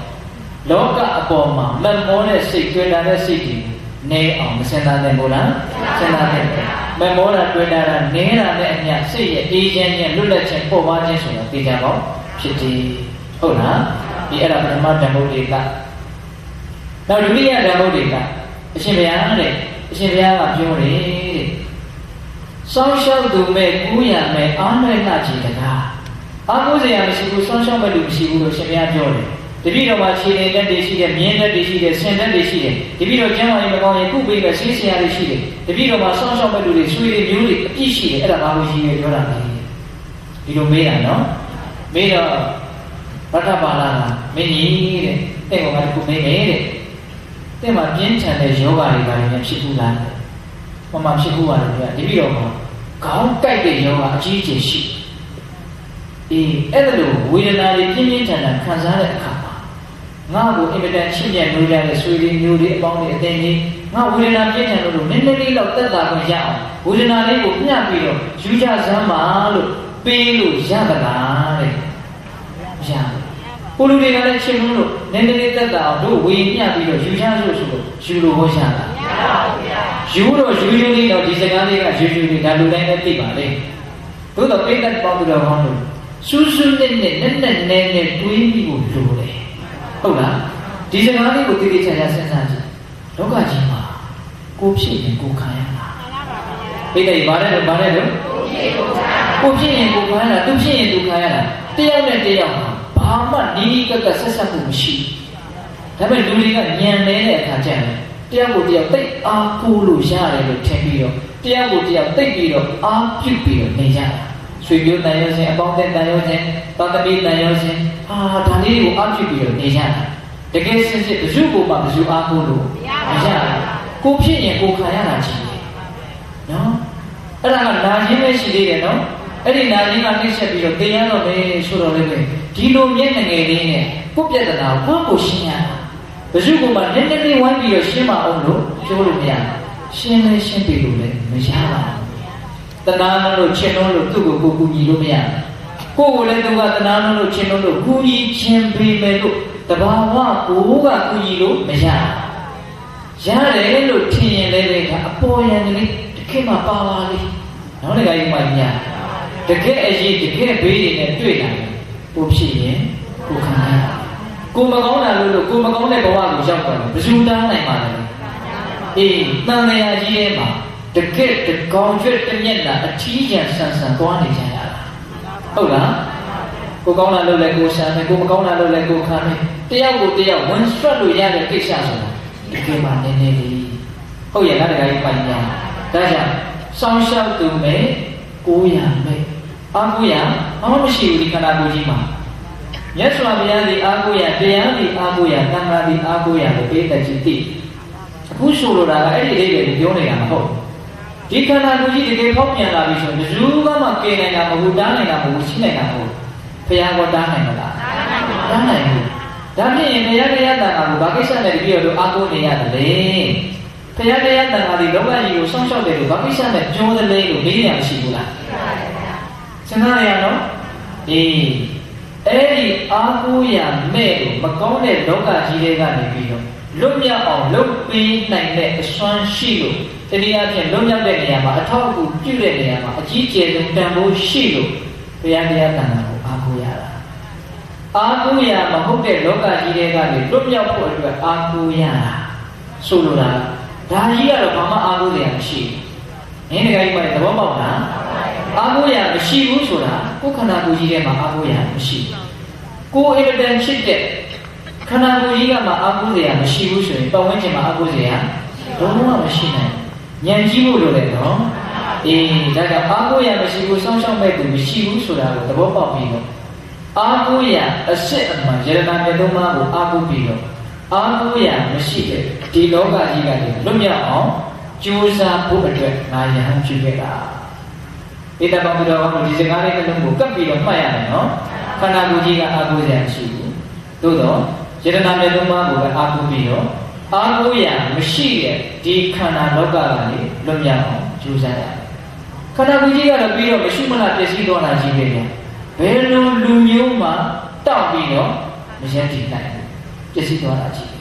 ဟုတ်လားဒါကြောင့်ဒုတိယဓမ္မုဒ္ဒေကအနှစ်ရှိတယ်နော်ဒီအဲ့ဒါကိုပြိဿတော်သူတော်တို့စဉ်းစားပြီးတော့အားကိုးရမရှိတဲ့လောကကြီးကနေလွတ်မြောက်အောင်တို့ကြိုးစားမယ်လို့စဉ်းစားရမယ်ဒီဒါဒုတိယဓမ္မုဒ္ဒေကနောက်တတိယဓမ္မုဒ္ဒေကအတ္တကောလောကောသဗ္ဗဗဟာယကမနိယလောကောလောကကြီးတရားတကောကိုယ်ပိုင်ဥစ္စာဟူ၍မရှိပါလေတကားသဗ္ဗအလုံးစုံဘုပ္ပဟာယပဲဆက်ရင်ကမနိယသွားကြရတဲ့တတ္တဝါတွေကြီးပါရကားကိုယ်ပိုင်ဥစ္စာမရှိပါဆွန့်ခွာသွားရမှာပါတကားအဲ့ဒီလိုပြောတော့မင်းကြီးကငါမှလည်းမြေပေါ်မြေအောင်မြုပ်နှံထားတဲ့ပစ္စည်းတွေရှိသက်ရှိသက်မဲ့ပစ္စည်းတွေအများကြီးရှိအဲ့ဒါငါပိုင်တာပေါ့ငါကြိုက်တယ်လို့ပေးခြင်းရပေးငါကြိုက်တယ်လို့သုံးရင်လို့သုံးရတယ်အဲ့ဒါကိုဘာကြောင့်ကိုယ်ပိုင်ဥစ္စာမရှိဘူးလို့ပြောလေဒီကကြီးမိုင်းများလည်းပဲကိုကြိုက်တယ်လို့လုပ်ပိုင်မရှိတဲ့ပစ္စည်းတွေရှိတယ်ပေါ့လားအခုဒေသနာတော်ကဘယ်လိုပြောနေလဲကိုယ်ပိုင်ဥစ္စာမရှိဘူးလို့ပြောနေတယ်ဘာဆိုလိုတာလဲလေးလေးနက်နက်ပြောတာဗျဒေသနာတော်ဆိုတာအပေါ်ယံလေးပြောတာမဟုတ်ဟုတ်လားဒကာမတို့ဦးဇင်းတို့ပိုင်နေဆိုတဲ့ပစ္စည်းကိုတကယ်စစ်စစ်မပိုင်ပါဘူးနော်ကိုစီမံခံွယ်လို့ရှားရုံမျှလေးတချို့ဆိုရင်စီမံခံွယ်လို့တောင်းမရဘူးတချို့မိဘတွေဆိုကိုပိုင်တဲ့ပစ္စည်းရောက်လို့ဒါပြီးကကန့်ကွက်နေတာမရှိနင်းတကယ်ကြီးမှညမသိခင်မှာကိုပဲမပိုင်နေတာနော်အေးအဲ့ဒါကိုရထဘာနာကဘယ်လိုမေးနေဆိုတော့တကကြီးတဲ့သင်မှာပစ္စည်းတွေရှိတယ်သင်ပိုင်တယ်လို့သင်ဆိုတယ်တဲ့အင်မတန်ပြည့်စုံပါတယ်သင်ဘဝဒါပေမဲ့လို့ကိုယ်လုံးကြီးဒီအခြားမဲ့မှာဒီပစ္စည်းတွေကိုသင်ဆက်ပြီးတော့ပိုင်နေသေးတယ်ပြည့်စုံခြင်းသေးတယ်ချမ်းသာခြင်းသေးတယ်ဆိုလို့ဖြစ်နိုင်မှာမလားပိဋကရဲ့တင်းပြီးတဲ့နောက်မှာတော့မပိုင်တော့ဘူးလို့ဆိုလိုတာကပိုင်နေဆိုရင်ထာဝရပိုင်ရမှာပေါ့ဟုတ်လားအခုကအခိုက်အတန့်ကလေးပဲပိဋကဘာလဲတော့အခိုက်အတန့်လေးထာဝရပိုင်မှာမဟုတ်ဘူးနော်ထာဝရကိုယ့်နောက်ကိုပါမဲ့အရာပိုင်မဲ့အရာဆိုတာကကိုလှုပ်ထားတဲ့ကောင်းမှုမကောင်းမှုတည်တာနဲ့တကယ်စင်စစ်ကိုယ့်နောက်မှာအမြဲတမ်းရှိနေတာပါမဲ့အရာပိုင်မဲ့အရာဆိုတာကကိုလှုပ်ထားတဲ့ကောင်းမှုမကောင်းမှုတည်တာနဲ့တကယ်စင်စစ်ကိုယ့်နောက်မှာအမြဲတမ်းရှိနေတာကိုရှာဖွေထားတဲ့ပစ္စည်းတွေဆိုတာကိုယ့်နောက်မှာအမြဲတမ်းမရှိဘူးအချိန်တစ်ခုအတွင်းမှာပဲကိုမပိုင်ဘူးဆိုတာအချိန်ကြီးဖြစ်မသွားနိုင်ဘူးလားဖြစ်သွားနိုင်တယ်ဒါကြောင့်အဲ့ဒါကိုရည်ရွယ်ပြီးတော့ကိုယ်ပိုင်ဥစ္စာမရှိပါစွန့်ခွာသွားရမှာပါလေကဒါပြောတာဟုတ်လားဒီကိစ္စပိုင်လားဒီအဲ့ဒါကိုစဉ်းစားပြီးတော့ကိုယ်ပိုင်ဥစ္စာမရှိတဲ့လောကကြီးမှာသူတော်ကောင်းတရားလေးဟူသောကိုယ်ပိုင်ပစ္စည်းတွေအများကြီးရှုမိဖို့သာသနာတော်ကိုအားကိုးပြီးတော့မလုပ်တဲ့ဘူးလားလုပ်တဲ့နေဟုတ်လားအေးဒါကြောင့်တတိယဓမ္မုဒ္ဒေတစဉ်းစားကြရအောင်တယ်နော်ဒီကိစ္စပိုင်ပြန်အေးဦးဇင်းတော်ကဒီဓမ္မုဒ္ဒေတ၃မျိုးကိုတော့အပြည့်အဝလေးပဲပြောလိုက်တယ် ဘာဖြစ်လို့လဲဆိုစတုထဓမ္မုဒေတာကိုနည်းနည်းလေးပြောခြင်းလေဟုတ်လားဒီဓမ္မုဒေတာဘယ်နှပါးပြီးသွားပြီလဲသုံးပါးပြီးသွားပြီပူနာတေတုမောင်းနှင်ပူလူတို့မမြဲပါတကားစောင်းလျှောက်သူမဲကိုရံမဲအာနွေပါကြည်တကားပြီးတော့ပါလေကိုယ်ပိုင်ဥစ္စာမရှိပါဆုံးခွာသွားရမှာပါတကားစဉ်းစားစရာလေးတွေပေါ့ဟုတ်လားဒီနောက်ဆုံးစတုထဓမ္မုဒေတာဥနောလောကောအဋိဋ္ဌောတဏှာဓာသောလောကောလောကကြီးသည်ဥနောမြဲတဲ့ရုပ်လျောင်း၍နေပါ၏အဋိဋ္ဌောတော်လောပြီအောင်၍ရောင်ရဲကင်းနေခြင်းလည်းမရှိကြပြီလေကတဏှာဓာသောအလိုဆန္ဒစီခိုင်းရာကိုသာလည်းအမဲနဲ့ပြလှုပ်ဆောင်နေကြရတယ်တဏှာရဲ့ကြီးတော်ပြုကျွန်တော်မျိုးတို့သာသည်အလိုဆန္ဒစီခိုင်းတာကိုပဲပြုလုပ်နေကြရတဲ့လောကကြီးတရားဘာလို့ဦးဇင်းရဲ့ဘဝမှာပြည့်နေတယ်ဆိုတာဘယ်တော့မှမရှိဘူးလိုးနေတယ်ဆိုတာပဲအမြဲတမ်းရှိတယ်သိကြရလားသိကြတယ်ရောင်ရည်တဲ့သဘောမရှိဘဲနဲ့အမြဲတမ်းအလိုဆန္ဒခိုင်းစီရာကိုပြုလုပ်နေကြရတယ်ပြောဆိုနေကြရတယ်ကြံစီနေကြရတယ်သိကြရလားသိကြတယ်အဲ့ဒါကိုစဉ်းစားပြီးတော့အလိုဆန္ဒရဲ့ခိုင်းစီခြင်းကိုသာလည်းတို့အမြဲတမ်းလုပ်နေမယ်ဆိုလို့ရှိတယ်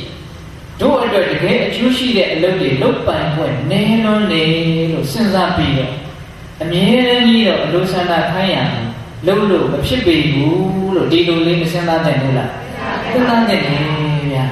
ခုတကယ်မှတို့ဦးဇင်းတို့ကိုယ်ဘဝဖြတ်တန်းခဲ့တဲ့အချိန်လေးတွေကိုနောက်ပြန်တက်ပြီးတော့ကြည်စမ်းမှဘယ်လိုအချိန်ကုန်ခဲ့တာလဲအလိုဆန္ဒတွေခိုင်းတာတွေကို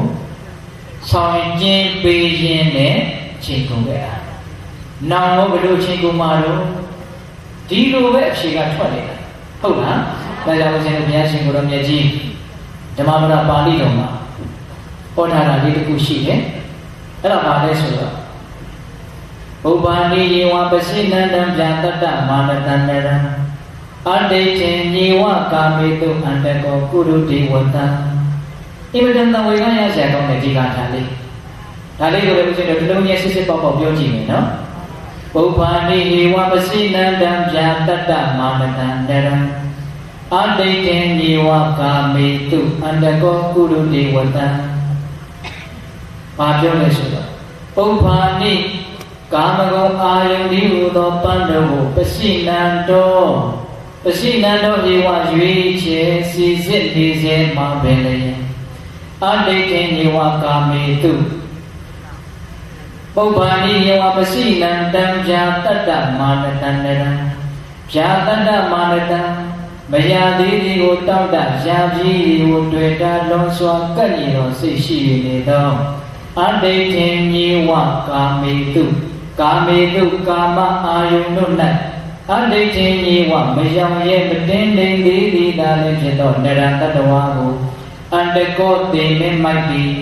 ဝတ္တံမိမိရဲ့အလိုကိုကုရုတိပြု၍နေပေ၏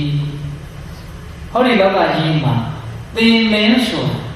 တကယ်စင်စစ်တော့တေမင်းဆိုတာဒီခန္ဓာ၅ပါးကိုပြောတာပါသို့တော်မြတ်စွာဘုရားကတင်စားပြီးတော့ပြောတယ်တေမင်းကတဲ့တတ္တဝါတွေသူလိုတဲ့အတိုင်းလုပ်နေတယ်ဘယ်လိုလုပ်တယ်လဲဘယ်လိုအချိန်မှလုပ်တယ်လဲဆိုတော့တတ္တဝါတွေရဲ့သဘောတဘာဝကိုမြတ်စွာဘုရားကအရှင်ပြောပြတယ်ကာမအာယုန်ဒီဟူသောပန်းတွေကိုကြိုက်ရရွေးချယ်နေစေမှာတင်နေကပုံသွားတယ်နောက်တစ်ခါကြီးမှပြန်ကာမအာယုန်တွေကိုကြိုက်ရရွေးနေတာခုတကယ်မှတော့ရှင်တို့မနစ်တုန်းကလည်းရွေးခဲ့တာပဲ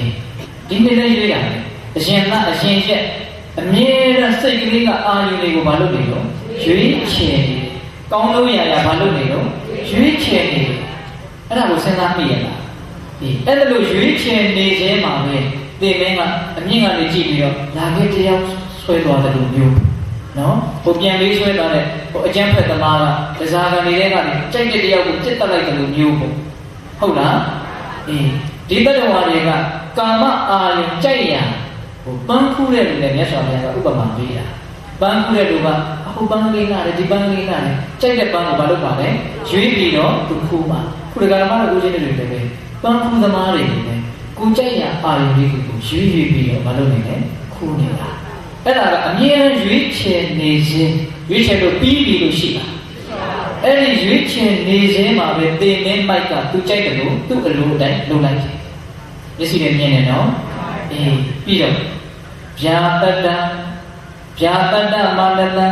မယာလေးဒီကိုတောင်းတာရာကြီးဒီကိုတွေ့တာတော့စွာကပ်ရည်သောစိတ်ရှိနေတော့သိရတဲ့တတ္တဝါတိုင်းဟာ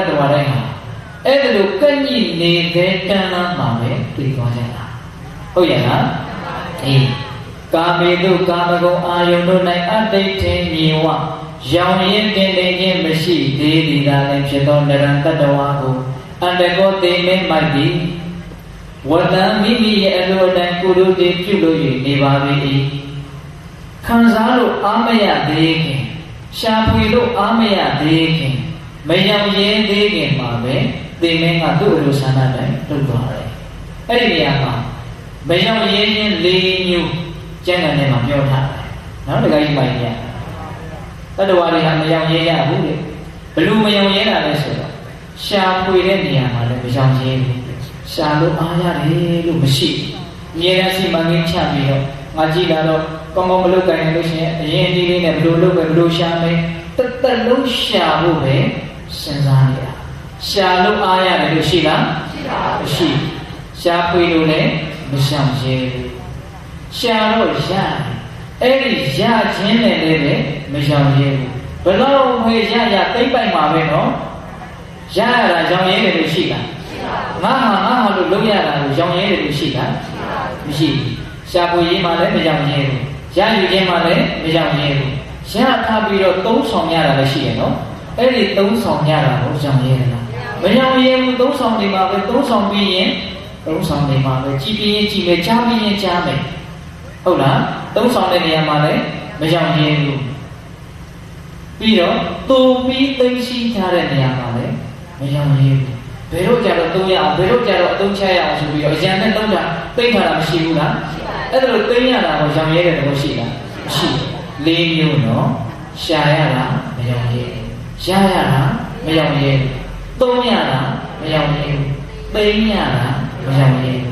အဲ့ဒီမရောင်ရဲခြင်းတရား၄မျိုးကြီးရှိနေစေမှာပဲဒီနေ့ကခေါ်သွားတာတည်သွားတဲ့တတ္တဝါတိုင်းဟာအဲ့ဒီအခြေအနေလေးထဲမှာပဲသိသွားကြတာနေလို့အားမရသေးခင်မရောက်ရဲခင်မှာပဲသိသွားကြတာဒီကနာလေးကိုဦးဇင်းတို့မြတ်စွာဘုရားကဒီလိုကိုအကြောင်းပြုဟောတာလဲဆိုတော့မိသားပေါင်းတော်တော်များများကြားမှုပါလေဗျာဟိုမာလာပါဠိနတ်သားဆိုတာလေနတ်သမီးတွေကသူ့ကိုပန်းလေးခုပြီးတော့ဆင်ရင်ပေးနေကြတာအဲ့ဒီမှာပန်းမေပေါ်မှာပန်းခုနေတဲ့နတ်သမီးတယောက်ကရုပ်တရက်စုတည်နေကြပြီးတော့လူလာဖြစ်တာလူလာဖြစ်တော့သူကဇာတိတရဉာဏ်ရတယ်မာလာပါဠိနတ်သားကြီးကြီးကလည်းသူတည်ခဲ့တာသိတယ်အဲ့ဒီနတ်သားကြီးကသူသိဉာဏ်နိုးတယ်ဒါကြောင့်သိတဲ့အချိန်ကစပြီးတော့သူကုသိုလ်ကောင်းမှုပြုတယ်ကုသိုလ်ကောင်းမှုပြုတိုင်းဒီလင်ဟောင်းစီကိုရောက်ပြရစီဆူတောင်းတယ်ဘေးကလူတွေကမသိပါဘူးအဲ့ဒါနဲ့သူကဒီမိမကလင်ကိုသိပူဇော်တာပဲဆိုပြီးတော့ပฏิပူဇိကာလို့နာမည်ပေးတာကြားဘူးလေဟုတ်လားအေးအဲ့ဒါသူကအဲ့ဒီမျိုးသမီးကအိမ်တော်ရသားများကြပြီးတော့သား၄ယောက်ရတယ်အဲ့ဒီသား၄ယောက်ရနေပဲ30ကျော်တော့ပဲဖြစ်မှာပေါ့တည်သွားတာနော်တည်သွားတော့သူမျက်နှိုးတဲ့မာလာပါရီနတ်သားကြီးစီကိုပဲကောင်းမှုတွေကလည်းအများကြီးပြုတာဆိုတော့အဲ့ဒီကိုပြန်ရောက်သွားတာနော်ပြန်ရောက်သွားတော့နတ်သားကြီးကမေးတယ်မင်းဆုံးကပြတ်ပြီးပြေသွားလို့လူကြီးရောက်သွားတာနော်အော်လည်းကောင်းတယ်တော့ဒီကိစ္စမှာကာလရယ်နော်ကွာချားနေတာလူကြီးရောက်သွားတာသားလေးရောက်တော့စားခဲ့တယ်ဟာမြန်လာကြီးလားပေါ့လူကြီးကတက်တမ်းမလို့တက်တမ်းအနှစ်တရာရှိတယ်ဒါမြင့်ရင်တဲ့လူတွေဟာတက်တမ်းလေးကတူတူလေးဆိုတော့တကယ့်ကိုပဲထိထိပြပြနဲ့ကုသိုလ်ကောင်းမှုတွေပြုမှဖြစ်မှဆိုပြီးတော့ပြန်တဲ့အရေးကြီးကုသိုလ်ကောင်းမှုတွေကိုပြုပြီးတော့နေရတယ်နဲ့တူပါရဲ့တဲ့နတ်သားကြီးကမေးတော့နတ်သမီးကဘာပြန်ပြောလို့ဆိုတော့ဘယ်ကလာဖို့ရမှာလဲတဲ့လူတွေဟာလေတဲ့မသိတော့မဲ့တတ်တော်ရတဲ့နေကြထိုင်ကြတာတဲ့တခါကြီးပိုင်ရတာဟုတ်လားမသိကြတော့မဲ့တတ်တော်ရတဲ့အတိုင်းနေကြထိုင်ကြတာဘယ်လောက်ထိဆိုးလဲဆိုရင်အဲ့ဒီသိခြင်းတရားကိုခေါင်းနဲ့မထည့်တဲ့ရက်တွေကပုံများတယ်ဒီကမကြီးဟုတ်လားအဲ့ဒါနော် တရက်တစ်ခါတော့တစ်ခါတလေစဉ်းစားမိတာမဟုတ်ဘူးဟုတ်လားအေးအဲ့ဒီလိုတသမီးကပြောပြတော့မာလာမာရီကအံ့ဩတယ်တဲ့တိတ်ကြောက်စရာကောင်းတာပဲတဲ့လူတွေဒီလောက်မြန်မြန်ဆန်ဆန်သိရမယ့်အခြေအနေကိုရင်ဆိုင်နေရပါမှသိပါလျက်ခင်နဲ့ဒီလိုနေနိုင်ရတာအံ့ဩစရာကောင်းတယ်လို့ဓမ္မတန်ခါဖြစ်တယ်အဲ့ဒီမှာယဟန်တော်တွေကနောက်နေ့ရောက်တော့ဆုံးခံသွားတော့အဲ့ဒီအမျိုးသမီးကမရှိတော့ဘူးလေအဲ့ဒီမှာဇေယျပေါ်မှာဆုံးလောင်းမဲ့လူလည်းမရှိပြင်မဲ့လူလည်းမရှိဒီအမျိုးသမီးကဒီလက်သမီးလေးဖြစ်ခဲ့တဲ့အမျိုးသမီးလေးကတိတ်ပြီးတော့တရားတရားကောင်းတာယဟန်တော်တွေကဘယ်ရောက်တော့လဲအရှင်ဘုရားသိသွားပြီအဲ့ဒီမှာယဟန်တော်တွေကမြတ်စွာဘုရားကိုပြန်လျှောက်တယ်အရှင်ဘုရားပฏิပူဇိကာလို့အမည်ရတဲ့အဲ့ဒီအမျိုးကောင်းသမီးလေးသိသွားတယ်ဘယ်ရောက်တော့ဘုရားဒီအဲ့ဒါသူ့လင်ဟောင်းပြီးပြန်ရောက်သွားတယ်အဲ့ဒီမှာမြတ်စွာဘုရားကဆက်ဆက်ပြီးတော့တတ္တဝါတွေရဲ့အထူးသဖြင့်လူတွေရဲ့ဘဝဆိုတာဘာမှကြာတာမဟုတ်ဘာမှမကြာပေမဲ့လို့တတ္တဝါတွေကကုသိုလ်ကောင်းမှာဆုံးလောင်းပဲမရှိပြင်မဲ့လူလည်းမရှိဒီအမျိုးသမီးကဒီလက်သမီးလေးဖြစ်ခဲ့တဲ့အမျိုးသမီးလေးကတိတ်ပြီးတော့တရားတရားကောင်းတာယဟန်တော်တွေကဘယ်ရောက်တော့လဲအရှင်ဘုရားသိသွားပြီအဲ့ဒီမှာယဟန်တော်တွေကမြတ်စွာဘုရားကိုပြန်လျှောက်တယ်အရှင်ဘုရားပฏิပူဇိကာလို့အမည်ရတဲ့အဲ့ဒီအမျိုးကောင်းသမီးလေးသိသွားတယ်ဘယ်ရောက်တော့ဘုရားဒီအဲ့ဒါသူ့လင်ဟောင်းပြီးပြန်ရောက်သွားတယ်အဲ့ဒီမှာမြတ်စွာဘုရားကဆက်ဆက်ပြီးတော့တတ္တဝါတွေရဲ့အထူးသဖြင့်လူတွေရဲ့ဘဝဆိုတာဘာမှကြာတာမဟုတ်ဘာမှမကြာပေမဲ့လို့တတ္တဝါတွေကကုသိုလ်ကောင်းမှုကိုပြုရကောင်းမှမသိပဲနဲ့ပန်းခူးတဲ့သူကသူကြိုက်တဲ့ပန်းလေးတွေကိုရွေးချယ်ပြီးတော့ရွေးနေတယ်လို့မျိုးတတ္တဝါတွေကအာရုံတွေကိုအမျိုးမျိုးရွေးချယ်ပြီးတော့နေခြင်းမှာပဲသိကြရတယ်ကံကြီးတဲ့စိတ်ရှိနေခြင်းမှာပဲသိကြရတယ်အာယုန်တွေကိုရှာဖွေရေးရရှိရေးသုံးဆောင်ရေးသိသိရေးမှာမရောင်ရဲခင်မှာပဲသိကြရတယ်မြတ်စွာဘုရားခုနကလည်းခေါ်တာဟုတ်လားဒါကြောင့်တရားမှာပေါ်တူတာကောင်းတယ်တတ္တဝါတွေရဲ့ဘဝဆိုတာရောင်ရဲတင်းနေခြင်းမရှိဘဲနဲ့တဏှာစေခိုင်းတာကိုပြုလို့ရင်းနဲ့အချိန်ကုန်ကြရတာတတ္တဝါတိုင်းဒီတဏှာရဲ့ကြီးကျုံပဲဆိုတာထင်ရှားတယ်ပေါ့လားထင်ရှားတယ်အာရတဲ့ရောင်ရဲတဲ့တင်းတိမ်တယ်လို့မရှိဘူးဟုတ်လားမြတ်စွာဘုရားကတော့ဟောပါတယ်အတမြာမူကြီးရွာချအောင်တောင်တတ္တဝါတွေမှာကျင့်တတ်တယ်ဆိုတာမရှိနိုင်ဘူးတဲ့ကျင့်တတ်တယ်ဆိုတာဘလို့ဆန္ဒမရှိမှဖြစ်တဲ့ကိစ္စနောက်တစ်ခါဒီမှာညဘလို့ဆန္ဒရှိနေသေးတယ်ညဘယ်တော့မှကျင့်တတ်မှုဆိုတာမရှိဘူးဘလို့ဆန္ဒရဲ့နောက်ွယ်မှာစိုးရင်ရဲ့အမြဲတမ်းရှိနော်ရှားပါမလားဟုတ်လားကြာပြီလားဆိုလို့ရှိရင်လည်းပြက်သွားမှရှိလားဆုံးသွားမှရှိလားစိုးရင်မရှိဘူးလားအေးအလိုဆန္ဒရဲ့နောက်ပေါ်မှာအဲ့ဒီလိုစိုးရင်ခြင်းတွေမကျေနပ်ခြင်းတွေပူပန်ခြင်းတွေအမြဲတမ်းရှိအဲ့တော့တကယ်ကျေနပ်တယ်ဆိုတာအလိုဆန္ဒကင်းနေတဲ့အချိန်မှာဖြစ်တဲ့သဘောဟုတ်ရဲ့လားဒါကြောင့်မေတ္တာပေါင်းတော်တို့လောကကြီးရဲ့စတုထသဘာဝတတ္တဝါတိုင်းဟာအမြဲတမ်းရော့နေတယ်တင်းနေရောင်ရဲတယ်လို့မရှိဘူးအလိုဆန္ဒရဲ့ကြီးကျုံမျှတာဖြစ်တယ်ဆိုတာကိုနားလည်ပြီးတော့တို့အသိဉာဏ်ရှိတဲ့ဘဝသာသနာနဲ့တွေ့တဲ့ဘဝမှာအလိုဆန္ဒတွေခိုင်းတာတွေကိုလုပ်ရင်းနဲ့တန်ဖိုးရှိတဲ့အချိန်ကြီးကုန်မယ်ဆိုရင်တော့ချိန်ကုန်ရကျိုးမနှက်ပါဘူးလို့စဉ်းစားတယ်ဟုတ်လားစဉ်းစားတယ်ကိုရိုးစီးပွားအစ်စ်အမှန်ကိုရှာဖွေရင်းနဲ့လည်းအချိန်ကုန်တဲ့နဲ့လို့ဒါလေးကိုစဉ်းစားသိချင်တာအမြဲတမ်းရဖို့အမြဲတမ်းရဖို့ကြီးအချိန်ကုန်မယ်ဆိုရင်ဘဝဟာသိမြင့်မြတ်တဲ့အတွက်ကြောင့်ရဖို့ကြီးလုံနေသောအလုပ်တွေမြင့်မြတ်တဲ့ဘဝနဲ့ထိုက်တန်တဲ့အလုပ်လို့ပြောလို့မရပါဘူးဒီဘဝကြီးကသိပြီးတော့ကြီးကျယ်မြင့်မြတ်တဲ့အတွက်ကြောင့်ရှာတဲ့အလုပ်ကလေးလုပ်ရုံမျှနိုင်တော့အဲ့ဒီအလုပ်နဲ့ဘဝနဲ့မထိုက်တန်တာသိကြတယ်ဟုတ်ရဲ့လားဟိုသိပြီးတော့ကြီးကျယ်တဲ့ဟိုပမောက္ခချုပ်ကြီးတယောက်ကဟိုဒီမျက်စိလဲတဲ့အမိုက်ကျုံးတဲ့အလုပ်လောက်ကိုလုပ်နေမယ်ဆိုရင်တော့သူတက်ထားတဲ့ပညာတွေနဲ့သူ့အခြေအနေသူ့လုပ်ပိုင်ခွင့်အကြီးအကျယ်ကြီးနဲ့သူလုပ်နေတဲ့အလုပ်ကြီးလိုက်ဖက်တယ်လို့ပြောလို့မရဘူးသူ့အလုပ်ကသိမြင့်မြတ်တဲ့အတွက်ကြောင့်သိမြင့်မြတ်တာနဲ့တာနဲ့သူ့ဘဝဟာထိုင်တယ်အဲ့လိုပဲဒကာမတို့အရှင်တို့လူလာဖြစ်တယ်သိပြီးတော့ဖြစ်ခဲလူဖြစ်တာမှရိုးမဟုတ်တန်တရားကလွတ်မြောက်ကြောင်းကိုနီးမှန်လမ်းမှန်ညွှန်ကြားနိုင်တဲ့သာသနာတော်ကြီးရဲ့အဆိုးမကိုရပြီးတဲ့လူဖြစ်နေတာ ဒါကြောင့်ရိုးရိုးလူမဟုတ်ဘူးနော်ဒကာမတို့ဦးဇင်းတို့ဘဝဟာရိုးရိုးဘဝမဟုတ်ဟုတ်လားရိုးရိုးလူမဟုတ်တဲ့အတွက်ကြောင့်ရိုးရိုးအလုပ်လုပ်နေတော့ဒီဘဝကြီးမထိုက်တန်သေးဘူးဘလို့ပဲရှာနိုင်ချီးမွမ်းတယ်မဟုတ်ပါဘူးဟုတ်လားဦးဇင်းတို့ဒါလေးနဲ့ပတ်သက်ပြီးတော့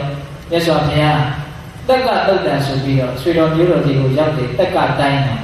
ရောက်တော့ဒကာကြီးတွေမှာကြီးများကိုမေးနေမြတ်စွာဘုရားကဒကာကြီးတို့ဥပုံနေတယ်ဥပုံဆောင်ရတယ်လားလို့မေးတာမေးတော့မှန်ပါဗျာရံဖန်ရံခါစောင့်ပါရဲ့ဗျာအဲ့ဒီအဖြစ်ကိုမြတ်စွာဘုရားမကြိုက်သင်တို့ဟာတဲ့တေခြင်းကြီးဟူသောဘေးနဲ့အမြဲတမ်းပုကတ်ရှင်ဆက်နေသည်ဖြစ်ပါလျက်ခင်တဲ့တခါတလေမှဥပုံဆောင်တယ်ဆိုတော့သင်တို့ဘဝအရာမတော်လေစွာမြတ်စွာဘုရားပြစ်တင်တာနော်အဲ့ဒီလိုပြစ်တင်ပြီးတော့မြတ်စွာဘုရားကဘာအမိန့်ရှိလဲဆိုတော့တခါကြီးလို့တဲ့ငါပြောပြတယ်စိတ်ရှိလက်ရှိပြောတာလည်းမြတ်စွာဘုရားက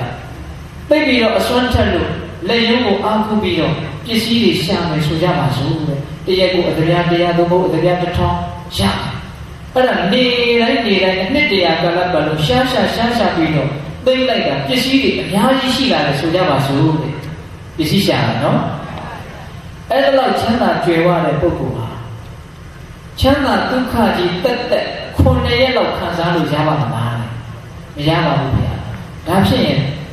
6ရက်5ရက်4ရက်မရ1ရက်မရတနာကြီးမရ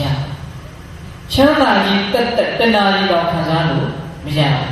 ကိုရှာထားတဲ့ပစ္စည်းတွေရဲ့ချမ်းသာနိုင်စွမ်းကိုမြတ်စွာဘုရားစီစစ်ပြတာနော်ဘလောက်ကောင်းတယ်ဒီဟာကဘလောက်ကောင်းတယ်ဟိုဟာကဘလောက်ကောင်းတယ်ဆိုတာဝေဖန်နေတာဟုတ်လားအဲ့တော့လက်ရုပ်အားကိုပြီးတော့တက်လုံးပင်ပန်းပန်းရှာထားတဲ့ဒီပစ္စည်းနဲ့ချမ်းသာဒုက္ခကိုတဏှာကြီးတောင်ဇက်တိုက်ခံစားလို့မရဟုတ်လားအဲ့ဒီမှာမြတ်စွာဘုရားငါထိုးထွင်းပြီးတော့သိထားတဲ့တရားကို9နှစ်လောက်နဲ့ကြိုးစားမယ်ဆိုဒီပေါ့အဲ့ဒီတော့ရှာရတာချင်းကြားချင်းအကြောင်းကိုမြတ်စွာဘုရားပြတာဒါရှာလို့ရတာကဘလောက်ဟိုဟာကိုရှာလို့ရလာရင်ဘလောက်ဒါလေးကိုမြတ်စွာဘုရားနှိုက်ပြတာနော်ဒါကြောင့်စာဝတ်နေရေးအခြေခံရှိတဲ့အတွက်ကြောင့်မရှာလို့လည်းဖြစ်ပါဘူးသို့တော့သာသနာနဲ့လူဖြစ်ကျိုးနတ်စွာတွေ့လာတဲ့ပုဂ္ဂိုလ်တွေအတွက်အဲ့ဒီစာဝတ်နေရေးလေးတော့ကြိုးစားနေုံမျှနေဒီအလုပ်တွေကကိုယ့်ဘဝနဲ့ထိုက်တန်တယ်လို့ပြောလို့ရပါမလားမရဘူးမြတ်စွာဘုရားကအဲ့ဒါလိုနှိုင်းရှင်ပြီးတော့ဟောတာတရားကိုရှာမယ်ဆိုရင်တော့သာဝရချမ်းသာသွားရနိုင်တယ်ဒါကြောင့်ရှာလို့ရတဲ့အခွင့်သာတဲ့အခိုက်ကလေးမှာရှာပါဆိုတဲ့အဓိပ္ပာယ်နဲ့မြတ်စွာဘုရားဟောထားတာရှိပါတယ်အဲ့ဒါလေးကိုဦးဇင်းတို့ပြောမဲ့အစီအစဉ်ထဲမှာမပါဘူးမလို့စကားဆက်ပြီးလို့ပြောလိုက်ပါတယ်ဟုတ်လားဒါကြောင့်တတ္တဝါတွေဒီတဏှာရဲ့အလိုဆန္ဒရဲ့ခိုင်းစီရာတွေကိုပဲအမြဲတမ်းလုပ်နေကြရတာအဲ့ဒါကိုစဉ်းစားပြီးတော့တို့တစ်ခါတလေလေးလောက်တော့ဟုတ်လားတက်နိုင်ရင်တရက်2ချိန်3ချိန်လောက်သူတော်ကောင်းတရားကိုတို့စွမ်းစွမ်းတမန်ရှာမယ်ဆိုတဲ့စိတ်ကူးလေးမဝေးနိုင်ဘူးလားဝေးတယ်ဒါကြောင့်ရှင်ရထပါဠိအမြဲတမ်းတဏှာရဲ့အလိုဆန္ဒကြီးလိုက်နေလို့ဒုက္ခတွေပင်လင်ဝေခဲ့တာဒါကြောင့်တဏှာရဲ့အလိုဆန္ဒကကင်းလွတ်အောင်ငါသည်ယဟန်ပြုခဲ့တယ်တဏှာလက်ကလွတ်အောင်ရုံထွက်ဖို့အတွက်ငါယဟန်ပြုခဲ့တယ်လို့သူကတော့အဲ့လိုအရှင်းရှင်းပြောတာပေါ့ဗျာသူကတော့ယဟန်တာပုဂ္ဂိုလ်ကြီးဆိုတော့အဲ့လိုပြောတာပေါ့ဟုတ်လားအေးအဲ့တော့အဲ့ဒီဓမ္မုဒ္ဒေက၄ပါးကြောင့်သူပါဖြစ်ခဲ့တယ်ယဟန်ပြုခဲ့တယ်လို့ဓမ္မုဒ္ဒေက၄ပါးကိုအကျေရှင်းပြပြီးတော့အဲ့ဒီကောရမြမင်းကြီးကိုတရားဂါထာတွေဆက်ပြီးတော့ဟောပါတယ်အဲ့ဒီတရားဂါထာတွေရဲ့အထိတ်ချုပ်ကတော့တတ္တဝါမှန်သမျှမွေးလာရင်သိကြရတာကြီးပဲဒါကြောင့်သူတော်ကောင်းတရားကိုရှာမိပြီးတော့တကယ်နိဗ္ဗာန်ချမ်းသာကိုရအောင်ရှာနိုင်တဲ့ပုဂ္ဂိုလ်ဒီကနေတကယ်ချမ်းသာတဲ့ချမ်းသာမှာကိုရကြတဲ့ပုဂ္ဂိုလ်တွေလို့အဲ့ဒါလိုအနှစ်ချုပ်ပြောပြပြီးတော့ရထပါဠတုတ်တံကိုအဲ့ဒီမှာဒီကုန်းချုပ်ထားတယ်အဲ့ဒီရထပါဠမထေရကြီးဘယ်အရာမှာဣတိရရတာလဲဆိုလို့ရှိရင်တတ္တတရားနဲ့ယဟန်ပြုခဲ့တဲ့ယဟန်တွေထဲမှာဣတိရရတာဟုတ်ကြလားတတ္တတရားနဲ့ယဟန်ပြုတဲ့အရာမှာဣတိရရတာအဲ့ဒါရှင်ရထပါဠရဲ့အကြောင်းဦးဇင်းတို့တရားဟောတာလည်းပဲတဏှာကြီးနဲ့15မိနစ်တိတိရှိပါဟုတ်လားဒီဒါကြောင့်ဒီကနေ့တရားအနှစ်ချုပ်ကတော့၄မျိုးပေါ့ဟုတ်လားဒီအဲ့ဒီတရား၄မျိုးကိုပေးတဲ့တော်သူတော်ကောင်းတို့စဉ်းစားပြီးတော့ အိုခြင်းနာခြင်းသေခြင်းကလွတ်မြောက်ရနိဗ္ဗာန်ကိုရအောင်ကြိုးစားနိုင်ကြပါစေဟုတ်လားစောင့်ရှောက်သူမဲ့ကိုယ်ရမဲ့တဲ့လောကကြီးကလွတ်မြောက်အောင်ကြိုးစားနိုင်ကြပါစေကိုယ်ပိုင်ဥစ္စာမရှိတဲ့လောကကြီးတွေကလွတ်မြောက်အောင်ကြိုးစားနိုင်ကြပါစေအလိုဆန္ဒရခိုင်းရှိမှုကနေလွတ်မြောက်အောင်ကြိုးစားနိုင်ကြပါစေ